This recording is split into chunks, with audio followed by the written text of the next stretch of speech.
Bagyong Nika, bahagyang lumakas at posibleng mag-rapid intensification, signal number 4, posibleng itaas. Update, Tropical Storm Nika. As of 11:50 p.m., November 9, 2024, Saturday. Location of Center, 10 p.m., 625 km east of Dirac, Catanduanes, 14.6 degrees north, 129.9 degrees east. 10 mean sustained winds, Pagasa, 75 km per hour near the center.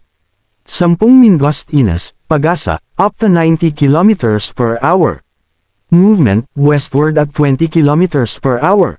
Central pressure, 998 hectopascals. Tropical cyclone wind signal number 1. Isabela, Quirino. Eastern portion of Nueva Vizcaya, Cebu, Alfonso Castaneda, Dupax del Norte, Diadi, Quezon. Aurora. Eastern portion of Nueva Ecija, Bongabon, Gabaldon, General Tino, Laur. Eastern portion of Bulacan, Doña Remedios Trinidad, Norzagaray.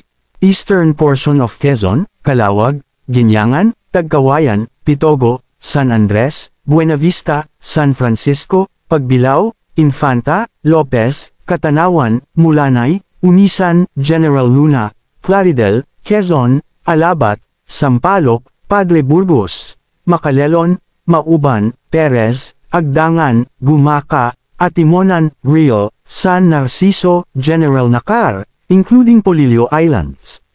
Camarines Norte, Camarines Sur, Catanduanes, northeastern portion of Albay, Malinao, Tiwi, Bacacay, City of Tabaco, Malilipot, Rapu-Rapu. Ang pinakamataas na tropical cyclone wind signal na itataas dahil sa bagyong Nika at wind signal no. 3.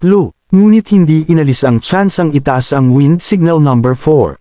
Maalon na karagatan, 3.0 hanggang 3.5 metro ang taas, katumbas Northern Aurora, Camarines Norte, Northern Camarines Sur, Catanduanes, Isabela, Northern and Eastern Polillo Islands. Katamtamang alon ng karagatan, 2.0 hanggang 2.5 metro ang taas, katumbas Eastern Babuyan Islands, Cagayan, Albay and Sorsogon, Northern and Eastern Northern Samar, Ilocos Norte, West of Babuyan Islands, Cagayan, Aurora, Polillo Islands, and Camarines Sur, Eastern Quezon, Eastern Samar, Dinagat Islands. Lakas ni Bagyong Nika at paggalaw nito. Inaasahang gagalaw ang Bagyong Nika sa direksyon na west-northwestward sa forecast period. Posible itong maglandfall sa Aurora Isabela area ngayong Lunes, November 11, ng hapon o gabi kaya asahang maramdaman ang bagyo sa malaking bahagi ng Luzon. Lalakas pa ang Bagyong Nika at maging isang severe tropical storm category bukas.